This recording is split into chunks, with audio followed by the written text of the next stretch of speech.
take a rhythm, make a dialogue.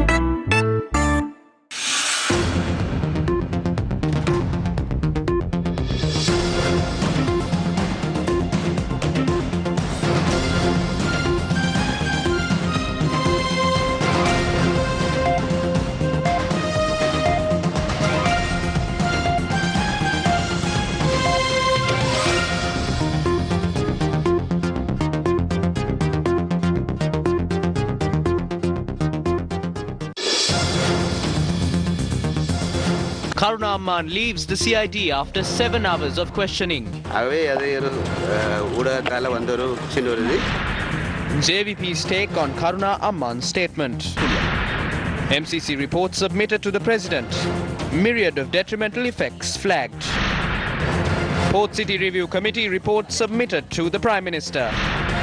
Vimal Veeravansa threatens to leave the coalition if MCC is signed. MCC namin newe me Liberty Plaza namin newe Una Plaza ekaka MCC namin awat ena giusumak tiyena anduka nang mama nan dawasan takdan karanne. Do not sell the Eastern Terminal to foreigners. Port trade unions launch a joint struggle. Presidential commissions of inquiry have been a part of the campaign for the general election. Samagi Jana Balawege complains to the National Election Commission. Good evening, this is Primetime News on TV1. First up in your lead story. Vinayagamurthy Muralidharan alias Karuna Amman arrived at the Criminal Investigations Department to provide a statement this morning. Karuna Amman arrived at the CID this morning in connection to investigations carried out regarding a statement made by him recently. Karuna Amman was summoned to the CID on Tuesday the 23rd. However, he had informed the Criminal Investigations Department through an attorney that he was unable to appear to provide a statement as he had fallen ill. Police spokesperson SSP Jalyasena Ratna earlier said 2 teams were dispatched to Ampara and Batiklo in order to conduct investigations. On Monday, the acting IGP CD Vikramaratne ordered the Criminal Investigations Department to immediately investigate a statement made by Karuna Amman recently with regard to crimes committed by him when he was in the LTTE. Nothing happened. I told them what happened. I didn't say anything that gives out a wrong meaning. I didn't engage in election campaigning in a manner that would hurt anyone. Therefore, that was a small issue that surfaced in the media. The people of this country love us. We will continue our election campaign activities. I wish to state that I will carry out our campaign in a manner that would not hurt any community. That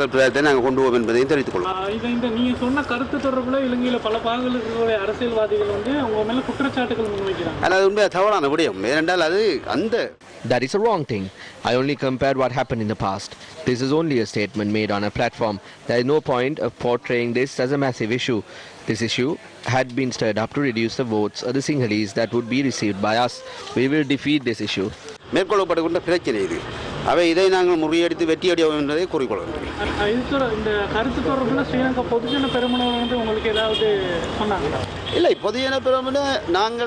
No, we are contesting as a separate Tamil party in the Ampara district.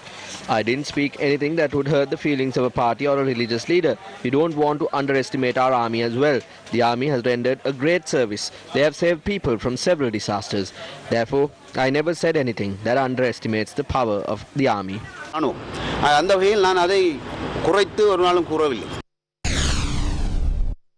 Bosit Kalehepatirana, a member of the Kaduela Municipal Council, filed a fundamental rights application at the Supreme Court, seeking an order from the court to direct officials to arrest and prosecute Vinayagamurthy Muralidharan alias Karuna Amman.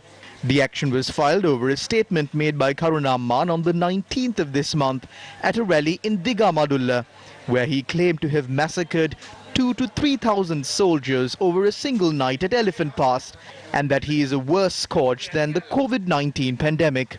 The petitioner states that as this statement was made voluntarily, it should be considered as an admission of the murders, and the law must be enforced against him. The acting IGP, the Attorney General, and Karuna Amman have been named as respondents in the case. Meanwhile, a protest was staged opposite the Uva Provincial Council against the statement made by Karuna Amman.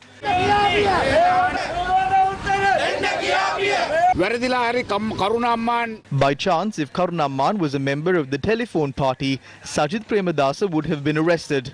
Therefore, there is clearly two laws in this country. Today we can see that the so-called patriots are in bed with terrorists. Because the statement was made by a member of the governing faction, they are silent about it. We request the people not to give power to this government in the future. අපි මේ අවස්ථාවේදී ඉල්ලා සිටින්නේ. දැන් කරුණාගේ ප්‍රධාන bodyguard වෙලා තියෙන්නේ කවුද? රටේ අගමැතිතුමා. Now, who has become the main bodyguard of Karuna? The Prime Minister of the country. Mahinda Rajapaksa appointed Karuna Amman as the Vice Chairman of the Sri Lanka Freedom Party. He cares a lot about Karuna. Mahinda Rajapaksa promised the disabled soldiers that he will give them their allowances. But Mahinda Rajapaksa has now forgotten the disabled soldiers. They are graciously standing in support of Karuna. Our Prime Minister, Mahinda Rajapaksa, is now whitewashing Karuna's image. They are accusing my father as well.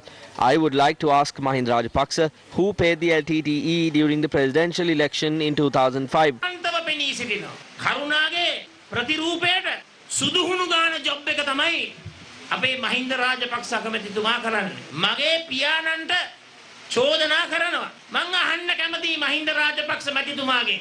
එදා 2005 ජනාධිපතිවරණයේදී කොටින්ට සල්ලි දුන්නේ කවුද? That person is now attempting to weave new stories. I would like to request Mahinda Rajapaksa to read the Dhammapada. You must first follow that which you preach before you preach it unto others. Our Prime Minister does not know the Dhamma. අතඤ්ඤ මනුසාසෙය්‍ය නකිලිස්සෙය්‍ය පඬිතු අනුන්ට බණ දේශනා කරන්න පෙර තමන් සුදුසු ගුණෙහි පිහිටා සිටින්න. ධම්මපදේ දන්නවද දන්නෙත් නැහැ අපේ Mahinda Rajapaksa අගමැතිතුමා.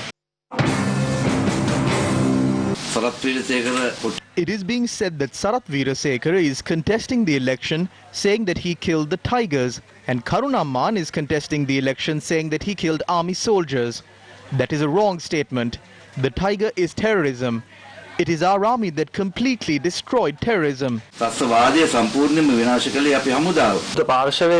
Opposing parties allege that you are speaking about soldiers and contesting the election from Colombo, while Karuna Amman is speaking highly of terrorists and contesting the election from the east. And in the end, both of you are representing the same camp. ගන්නවා කියලා. හැබැයි අවසානයේ ඔබතුමන්ලා දෙදෙනාම ඉන්නේ එකම කඳවුරක. We don't speak about the war victory too much now because the war ended 11 years ago. Just because democracy is established, does that mean that a person who committed crimes can be pardoned? ඇයි මේ නීතිය ක්‍රියාත්මක වෙන්නේ නැත්තේ? What are you saying exactly?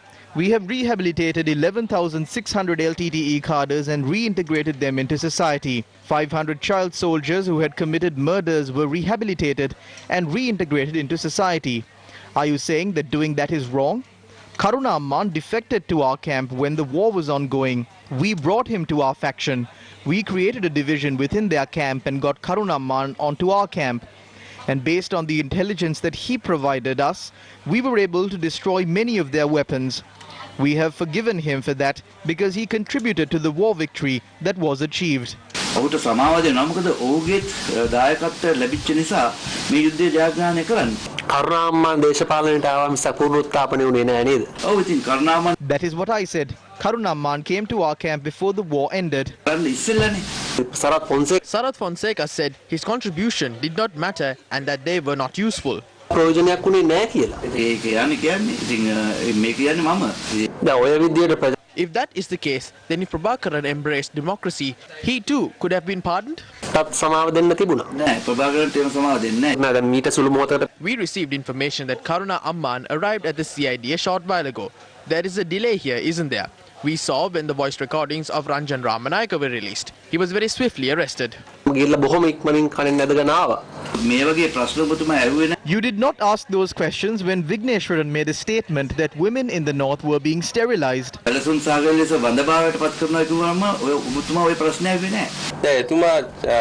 He contested the election and lost. And when he had no way to enter parliament, was it not your party that gave him a national list seat? I will answer that.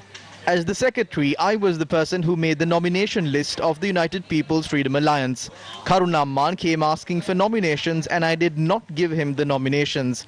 That is all I have to say. Karuna Amman නාව නාම යන ඉල්ලගෙන මන් දුන්නේ නැහැ. එච්චරයි කියන්නේ. දැන් මෙවරත් එතුමට මෙවරත් දීලා නැහැනේ. එතුමා ඉල්ලන්නේ වෙන පක්ෂයක. එතුමා කියනවා He said that Mahinda Rajapaksa had called him and assured him that he will be given a seat this time as well. අපි දෙන්නම් කියලා. ඒවා hearsayනේ. Those are hearsay. In a court of law, statements that someone else made are not accepted as evidence. කෙනෙක් කිව්වයි කියන එක. එතුමා ජාතික ලැයිස්තුවෙන් අතයි ජාතික ලැයිස්තුවෙන් He asked for a position in the national list. I refused to give him a spot in the national list and I said that he will not be allowed to contest either. තරම් කරන් දෙන්නෙත් නැහැ කියලා. රජයේ පැත්තට එකතු කිරීමේදී කටයුතු කරපු A person who helped in the defection of Karuna Amman from the LTT to the government is contesting from my party in the Batiklo district. He is Ali Zahir Maulana. He is the person who divided Karuna Amman from the LTTE and paved the way for war victory. But after this statement made by Karuna Amman, we understood that this government has no conscience and they have appointed him as the deputy leader of their party. It is not a secret that he is contesting the Batiklo district with the blessings of the Pohottuwa party. Not only the Pohottuwa, but they have also deployed other teams in different areas. පෝට්ටු විතරක් නොව වෙනම කණ්ඩායම් බස්සලා තියෙන හැමතැනම. කරුණා CID එකට When Karuna comes to the CID and gives his statement, he will reveal who committed the murders even after the war. During the Janaka Pereira bombing incident, suicide bombers were sent. Who was behind this? These incidents happened after the war. Karuna will reveal details about them as well. So now they are afraid that the details of other people will also spill out if Karuna is brought to the CID. They are very kind to Karuna. They are kind to him because they are afraid that he might reveal details of the things that he did. ඒගොල්ලන්ගේ කුණු ටික එළියට එයි කියලා බයි.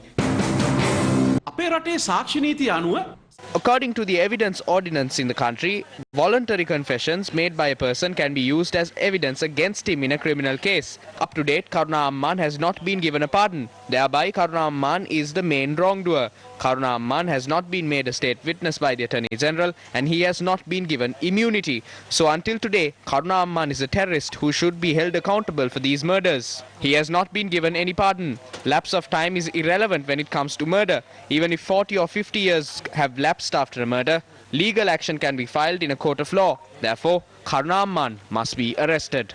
දැන් ඒ අනුව කරුණා අම්මාන්ව අත්අඩංගුවට ගත යුතුයි.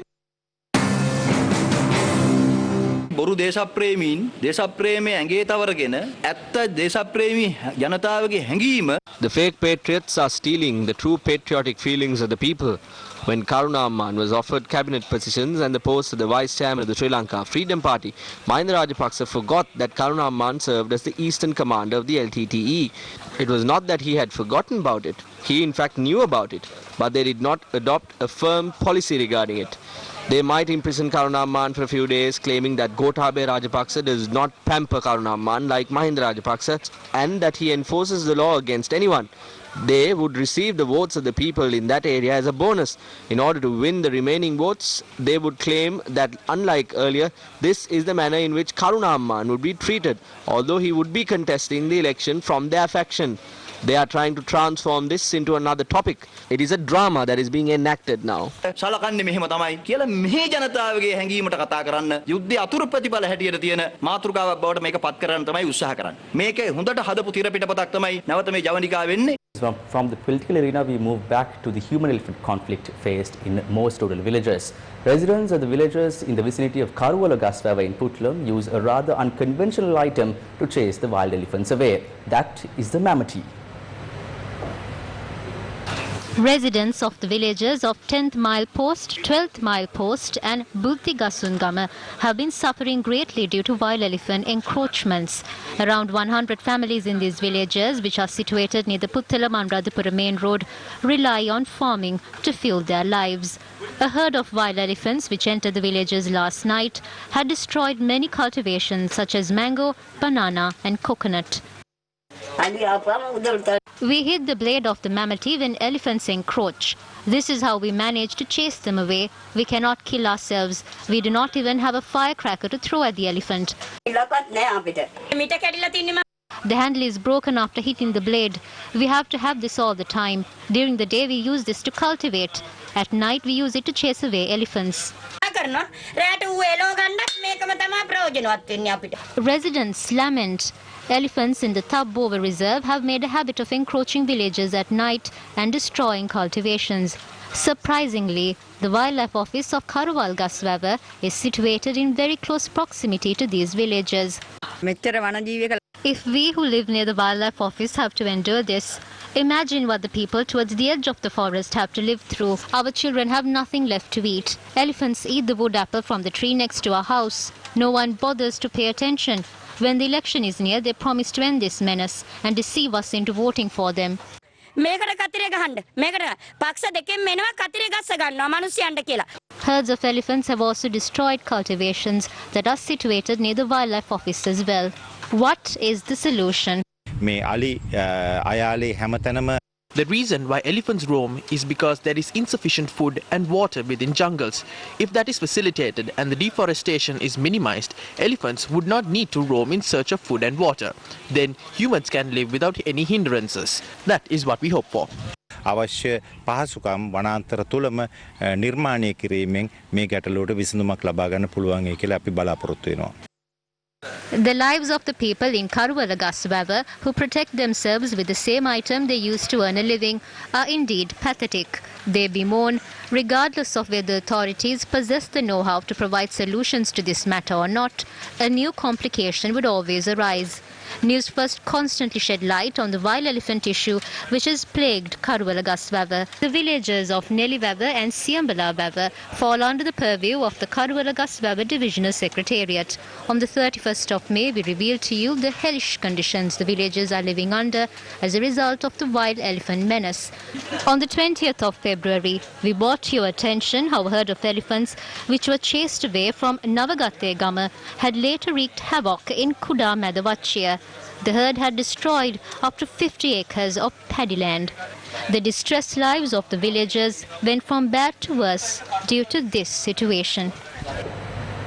Several civil organizations, including the Frontline Socialist Party, engaged in a demonstration today, urging the government to fulfill the pledges made to the general public. The demonstration was staged opposite the Fort railway station. The demonstrators urged the government to implement the pledges made by the government and the concessions announced in light of COVID-19. Members of the Frontline Socialist Party, the Youth for Change organization, the Joint Unemployed Graduates Association and the Women for Freedom organization participated in the protest. What is the government doing? They are allowing workers to loot public assets while doing nothing about it. We will continue with these demonstrations. The government has deprived the public of their rights. There is no other option than for the general public to come to the street and fight for their rights. We urge the public to come forward and join us. We are yet to receive a response from the government regarding the loss of jobs. We question the government of the 100,000 jobs they pledged to provide. How many have actually been provided? The government should not use suppression as a tool to manage this situation or by assaulting protesters who come to the streets. We need answers. The MCC agreement with America, Port City given to China, the East Terminal with India, and the Manna oil deposits given to Australia. No matter who is in power, international forces are always at work. Does this mean that the people of Mother Lanka are the only remaining force to protect the resources of our island nation? Final report of the MCC Review Committee was handed over to President Gotabaya Rajapaksa today. Issuing a media release, the President's media division said that the final report of the committee appointed to review the MCC agreement found the agreement itself contained many harmful elements. According to the PMD, the Commissioner of Lands had noted that the agreement cannot be implemented in a legal manner. Professor Lalitha Gunaruwan was quoted by the PMD to have said, after the adoption of the project as an act of parliament, it would be a violation of the agreement to submit a counter-proposal or a resolution relating to it. The review committee also found that any condition in the agreement can be changed through a letter among two representatives, and Professor Lalitha Gunaruwan had added that such a decision was in direct violation of the mandate of parliament. He pointed out the agreement had created an environment where the Attorney General would not be able to represent the government of Sri Lanka in a court of law. The members of the committee enlightened the president on the current status of the countries which had implemented the MCC. They said the fate of these countries is tragic. The committee report also revealed that 2 phases of the MCC agreement were signed in 2017 and 2018 during the tenure of the previous government. The report highlighted that although $7.4 million and $2.6 million had been granted under the 2 stages, no account details are to be found anywhere. The MCC Review Committee drafted the final report based on proposals and consultations conducted with many parties over a period of 6 months. While listening to the views expressed by the members of the committee, the President said that the recommendations of the report should be drawn to the attention of the general public. Professor Lalitha Gunarwan chairs the 4-member MCC Review Committee. The other members are Professor D.S. Jayavira, President's Council Nihal Jayawardena, and architect Nalaka Jayavira. Millennium Challenge කරපු ලෝකේ රටවල් හුඟක් තැන්වල Many countries that signed this MCC agreement saw their property being taken away from them by the United States 2 or 3 years after they had inked this agreement. Jayavir especially looked into this in countries like Honduras and Madagascar. Another interesting trend found by the committee is that the US will initially sign the agreement and start work, but midway they will find a reason to halt this project, citing various reasons such as dictatorship or failure to uphold democracy by the country that is receiving aid. Although the grant is halted, there are conditions in this agreement providing an opportunity for them to stay in the country to protect their interests. So what has happened in Honduras and Madagascar is that although the lands were given, not even 25% of the money had come into the country, because they have suspended the grant and there is no way of sending them out of the country as well. They have very strategically included these conditions in this agreement and weaved it into the agreement like a ball of thread. The agreement states, you sign it and we will come in, but we won't leave. This is a grant. This is not a loan. So in a country like ours with limited resources, one could say, why aren't you taking this grant for essential development of infrastructure? But in this case, the key of the house that we build with this grant must be given to them. That is the condition. So if we give them the key to the house, that means we no longer own the house. We cannot agree to that. They have included the list of conditions in this agreement to create such a situation. ආධාරයත් එක්ක හදන ගෙදර දොරේ අතුර අපි යාට දෙන්න ඕන. ඒකයි කොන්දේසි. ඉතින් දොරේ අතුර දුන්නයි කියන්නේ ගේ අපිට අයිති නෑ කියන එක. Contradictory views regarding the MCC agreement are being expressed by members of the ruling faction. At the cabinet media briefing today, the joint cabinet spokesperson reassured that the MCC agreement will not be signed. Minister Ramesh Patirana previously made a statement regarding the MCC agreement when only the interim report from the committee headed by Lalitha Gunaruwan was presented. But yesterday the final report was also presented. Has there been a change? Are you still of the stance that the MCC agreement will not be signed?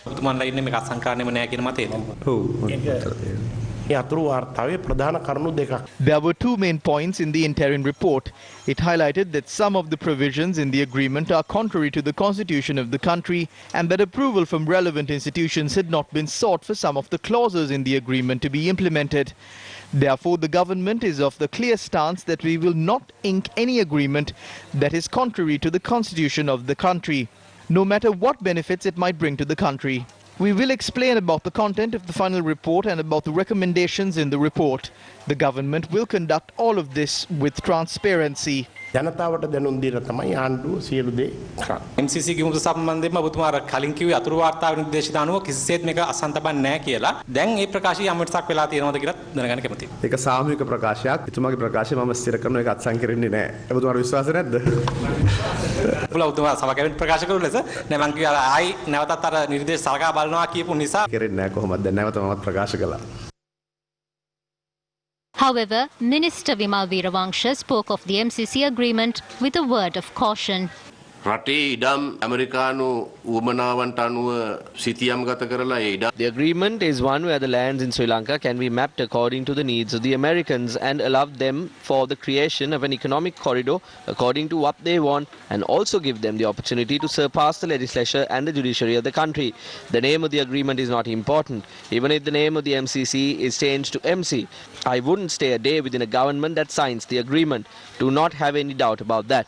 නෙවෙයි ඕන ප්ලාසා එකක CC නමින් ආවත් එන ගිවිසුමක් තියෙන ආණ්ඩුවක නම් මම නම් දවසක්වත් ගත කරන්නේ නැහැ. ඒක පිළිබඳ කිසි අවිශ්වාසයක් තියාගන්න එපා. However, Kehelia Rambukvalla, speaking in Kandy today, expressed these views. MCC කියලා කියන්නේ නාමයක්. අපිට තියෙන MCC is just a name. We are concerned with the content of the agreement. There is a chance that the content of the agreement has changed since it first came in and now, because we exerted so much pressure. Also, if we are dealing at a diplomatic level, we need to keep these dealings strictly diplomatic. Sajith Premadasa was the person who said that if the agreement is brought in Parliament, it will be torn up and disposed of. And some of our party members too would have said it on stage, but that does not mean that the agreement would literally be torn into pieces. It means that they are willing to change the content, and if the content of the agreement is on the contrary to the provisions of our constitution, and if we look into the matter, there is nothing wrong with that. ඒ සම්බන්ධව අපි යම්කිසි විදිහේ විශ්ලේෂණයක් කරොත් එහෙම නැත්නම් හොයා බලුවොත් ඒකේ වරදක් නැහැ. Vimal Veeravansa continuously adopted a patriotic stance regarding the MCC agreement. The people of this country respect the stance that he continues to hold. However, the people are watching as to whether the minister will continue to uphold his stance against signing the MCC agreement. The final report of the review committee of the Port City project was handed over to Prime Minister Mahinda Rajapaksa last evening. The report includes a review of the current progress of the Port City project and recommendations on how the project can be improved in the future. Chairman of the Port City Review Committee, MMC Ferdinand, said that a draft of amendments to the Port City Act that should be presented and passed in Parliament was also submitted. Hectare 108ක් දුන්න සංවර්ධකයාට යගේ ආයෝජනයේ billion American dollar billion 1.4යි. The investor who was given 108 hectares of the Port City for development invested $1 billion. The government got 62 hectares and 63 hectares for common use. That is how the 233 hectares that were filled are divided. But when the Yahapalne government came into power in 2015 January, a decision was reached to halt the project. As a result of this suspension, the project was delayed for about a year. After that, the project was brought back to normalcy in 2016. Due to the delays, this investor company had asked for $143 million in compensation.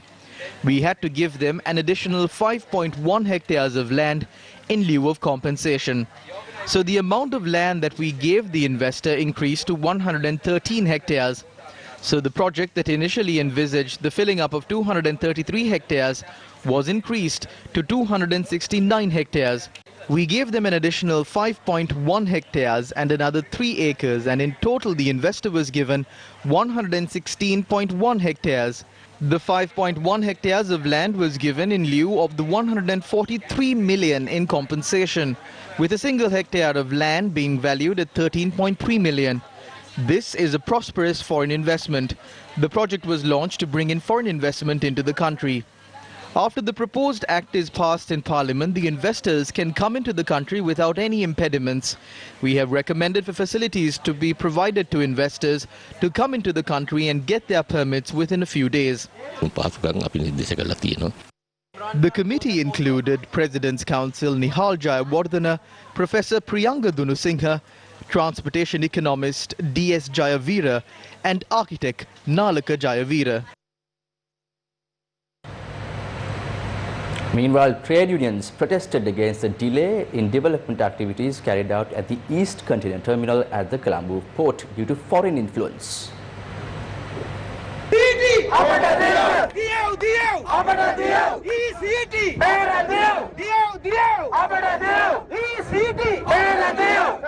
On the 30th of January this year, cabinet approval was granted to commence development activities at the East Container Terminal.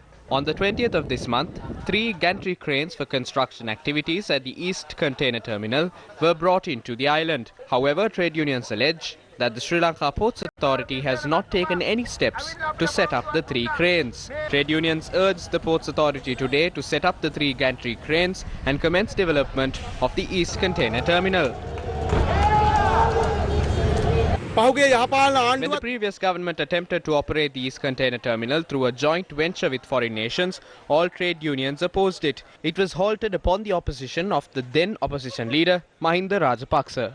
3 gantry cranes have been imported to Sri Lanka, and it has been 5 days since the authorities have not taken any steps to set them up. We will stand against all attempts to sell national assets to foreign factions. The East Container Terminal has a depth of 18 meters and is one of the most valuable assets of the Colombo port, which can accommodate large ships. Our country's future is at stake if this terminal is given to another country. 10,000 employees will have nowhere to go.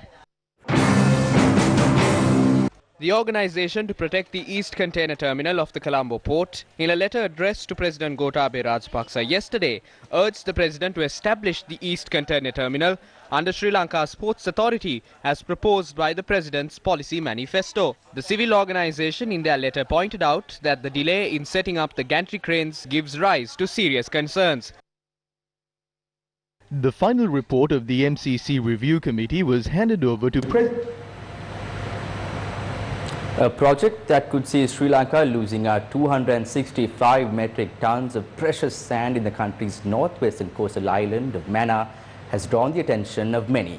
An Australian mineral exploration company has announced its plans to mine natural resources from the Mannar Island that could earn them millions through the exportation and the sale of industrial mineral, including heavy minerals such as ilmenite, rutile, zircon and garnet, following a series of exploration activities. But the Geological Survey Mines Bureau questioned the legality of the mineral exploration conducted by the Australian company, which has not registered with the Mines Bureau and not followed the proper procedure. Titanium Sands Limited, an Australian company, had been carrying out exploration activities on the Mannar Island that included the drilling of more than 3,500 holes since 2015. Following the detection of a significant presence of heavy minerals, Titanium Sands Limited said it hopes to carry out mining on the island, with initial production to take place on a mineral resource zone of 93 metric tons, among which 5.24% are heavy minerals. In a project report seen by Newsfirst, the Australian company said mining would be carried out by dredging, which is a method that can drastically affect the marine environment in the area.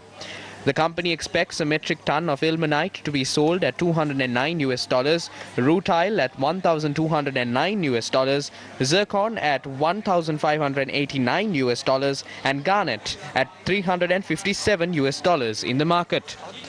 If proper procedures are followed, 7% of the total cost incurred over these industrial minerals until the time of shipping would have to be paid by the company as royalty fees to the Geological Survey and Mines Bureau. Although the company has announced its intentions of engaging in a mining project, an official at the Geological Survey and Mines Bureau told Newsfirst that no permits have been issued for mining on the Mannar Island. Titanium Sands Limited claimed it had carried out exploration activities on the island after acquiring all exploration licenses belonging to Srinel Holdings Limited, a Mauritius company from which it had purchased all shares. We haven't issued a license to this company. According to our procedure and the Act, if a person or a company obtains a license for exploration, they don't have a right to transfer the license. An environmental impact assessment is carried out when issuing a mining license. After obtaining the mining license, the ownership of the license can be transferred. We have issued licenses for 3 other companies. They must prove that they have the technical and financial strength to do exploration. They haven't informed us that they are carrying out these activities through a different company. This is not a legal activity. In its website, Titanium Sands Limited pointed out that mining only contributes 2.9% to Sri Lanka's economy and generates as little as 52 million in export earnings. It also said the state-owned company, quote-unquote, Lanka Sands Limited operation has a production capacity of around 100,000 tons of heavy mineral concentrates, but reportedly is operating at about half that capacity, unquote. Lanka Mineral Sands Limited, which is the state authority tasked with mining, processing and exporting of heavy mineral sands, has not obtained an exploration or mining license to carry out activities on the Manor Island. This is despite being in possession of an ilmenite processing plant and carrying out commercial level production of minerals. The Wildlife and Nature Protection Society has highlighted the detrimental impact of such projects to the environment. According to this Australian company, which is called Titanium Sand, they have done drilling across Manor, including the areas where the very large concentration of birds, as well as the fishing community of Manor resides. These international companies come to developing nations and extract the raw material, giving basically peanut for the country and a whole set of environmental, health and social issues. The Manor is not just a rich fishing ground. It is a mecca for tourism and a very important tourist destination in Sri Lankan tourism sector. Manor is an extremely sensitive area when it comes to Sri Lankan tourism sector, fisheries sector, as well as our history. This is a place where we should protect, partly because of its economic potential. The MCC agreement, the Port City and the Eastern Terminal are three projects that directly affect the country and its future generations. While the review reports about the MCC agreement had highlighted several problems in the pact, it is being said that they would be put forth before the people. If there is no requirement to agree, why is public opinion needed to this effect? Should an office operate for a project that is not going to be implemented in the country? The Hambantota Port, the oil tank farm in Trincomalee and the Norochole power plant are economical facilities that have been subject to foreign influence. The Palale Airport, Mattala Airport, Sampur power plant and the new power plant in Kerolapitiya are some projects that seemingly attract foreign attention. The people do not object towards investments being received by the country. However, the people of this country will never approve economical centres being vested with foreigners under the guise of receiving foreign investments. During a media briefing in Colombo today, the March 12 movement emphasized the need for the public to pay attention while electing their representatives.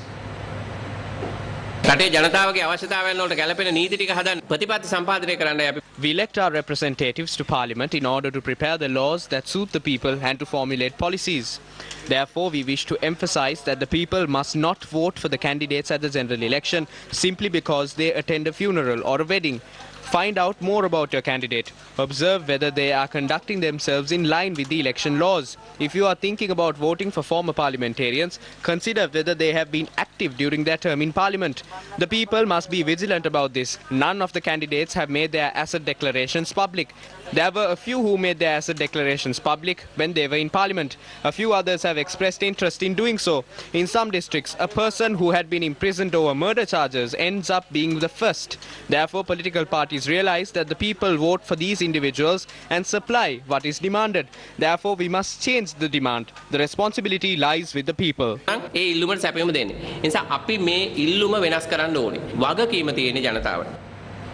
The Samagya Jana Balawegaya filed a complaint at the National Election Commission today.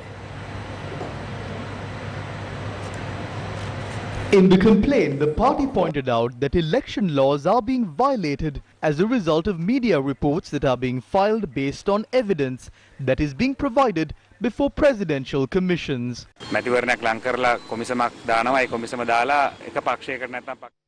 A commission has been appointed on the verge of an election. They make false remarks before the commission and attack candidates and parties in a disgraceful manner through the media. The National Elections Commission accepted that this is taking place. We were told that the NEC will inform the Presidential Commission to conduct its sessions in private without allowing matters to be revealed to the media.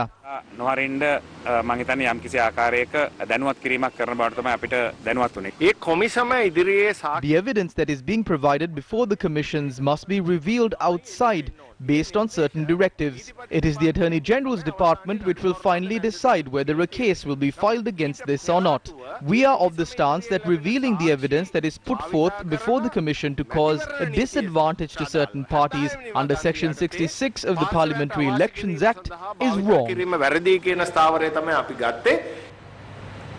The Frontline Socialist Party was formed by a breakaway faction of the Janata Vimukti Peramuna. However, members of both parties met on one platform today during today's Dawasa program aired on our sister channel Sirasa TV. During this discussion, Dr. Nalinda Jayathisa represented the Janata Vimukti Peramuna, while Pubudu Jagoda represented the Frontline Socialist Party.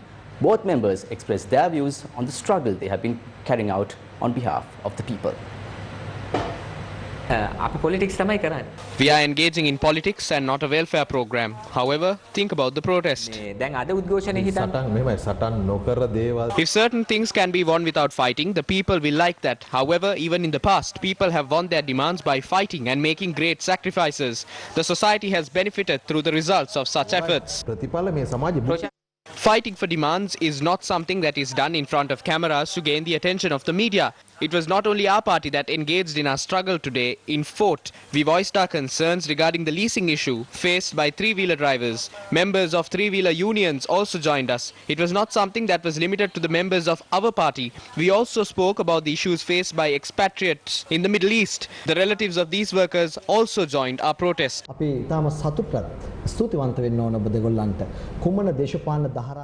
We wish to thank both of you. Although the Frontline Socialist Party and the Janata Vimukti Peramuna represent different political ideologies and are not on the same stance, they share a common stance against looting the resources of the people. They oppose selling the people's property. This is a good example for the Sri Lanka Freedom Party and the Sri Lanka Podu Jana Peramuna. It is also a good example for the Samagi Jana Balawegaya and the United National Party. They must now realize whether they are thinking about the country or only concerned about power and their party. Both parties must come to a common platform and comment on their stance regarding this agreement.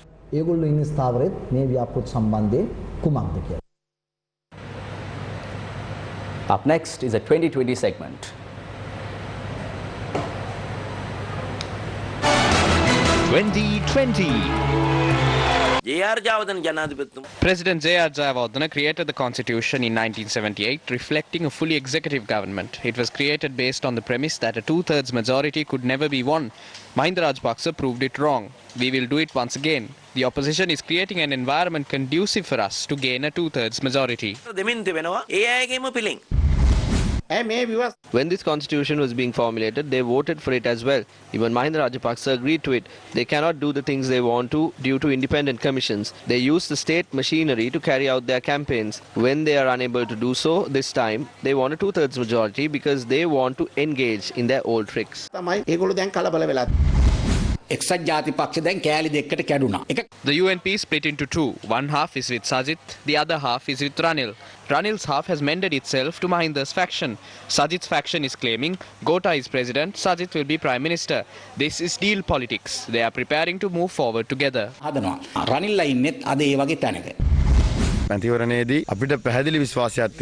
We strongly believe our alliance will garner more than 113 seats. We do not need to discuss with the other parties. The opposition is weak during this election. We need to elect a group which would provide their fullest support to Prime Minister Mahinda Rajapaksa. Although they deceived the people by being in two separate camps, they always looted together. During one Balamandala meeting, they claimed they will obtain the support of Ranil Wickramasinghe.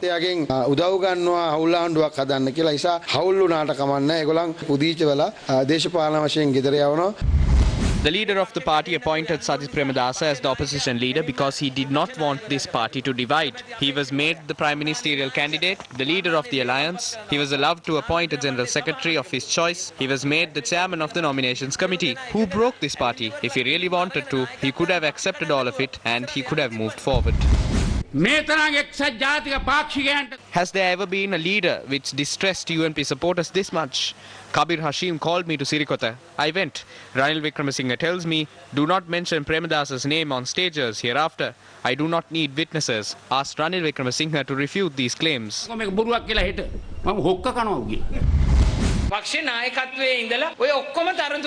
If we look at it that way, even we are suitable to be appointed as leaders. There are members within the party who have a strong will and a drive. We need to protect our party. We have appointed a clean group. There isn't a single corrupt individual in our group.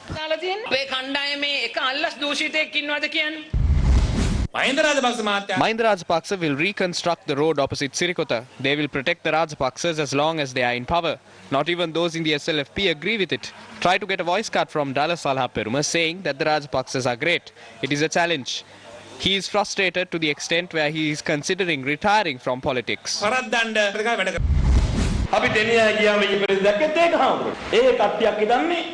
They think this is a flexing competition. They do not consider it a democratic battle. Gotabaya Rajapaksa's parliament should not be that way. I will not engage in demagoguery.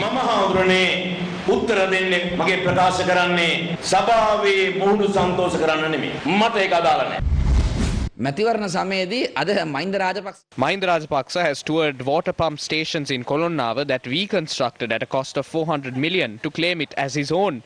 We have carried out a massive development drive in Kolonnava worth 25 billion. 2020.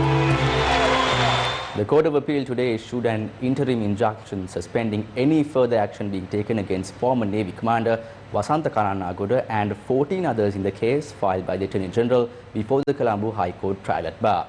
Further action against the former Navy Commander was suspended until the conclusion of the hearing of a petition filed at the Court of Appeal by the former Navy Commander. The interim injunction was issued by a bench comprising of the Chairman of the Court of Appeal, AHMD Nawaz, and Justice Sobhita Rajakaruna after considering a petition filed by Wasantha Karanagaoda, who is the 14th defendant in the case. According to our correspondent, the court ordered the Attorney General to file written objections on the 22nd of next month.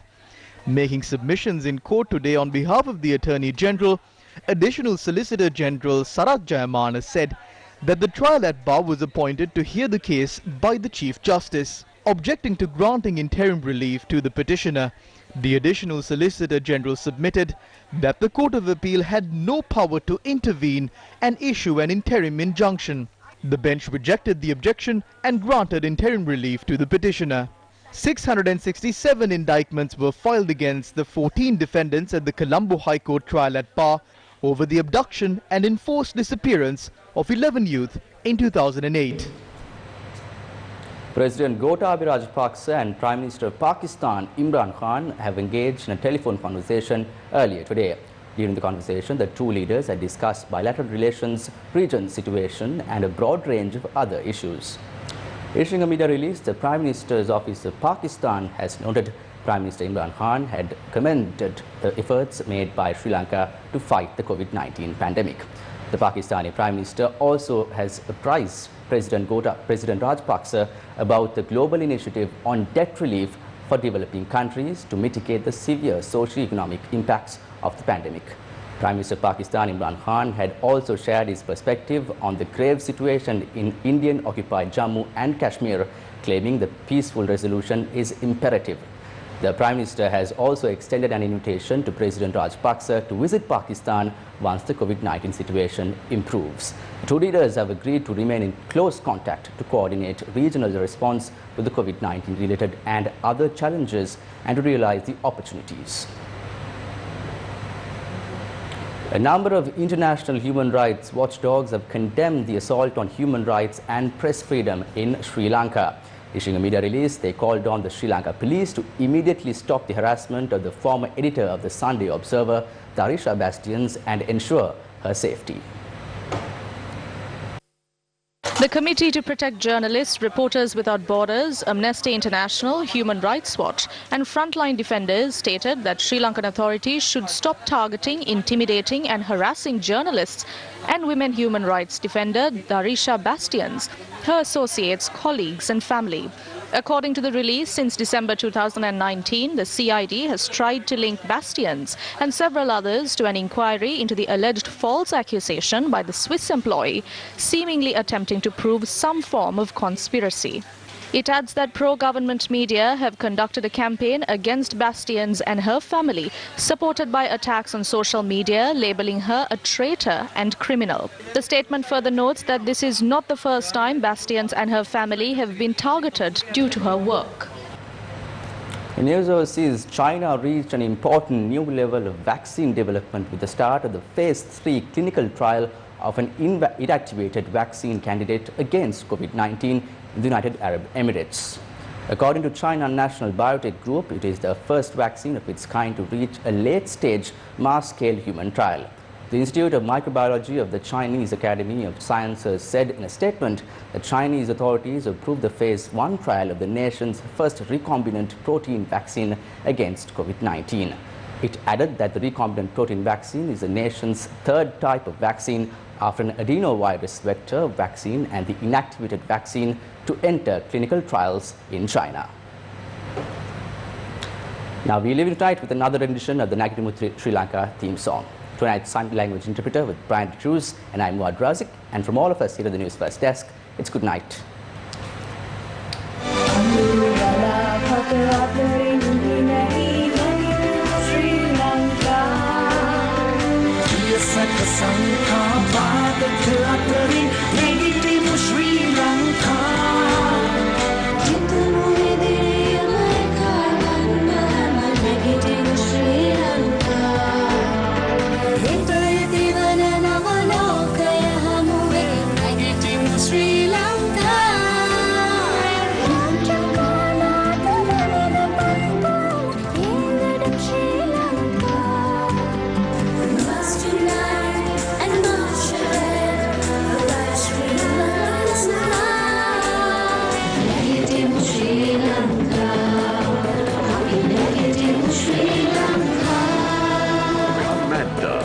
Nagitimu, Sri Lanka.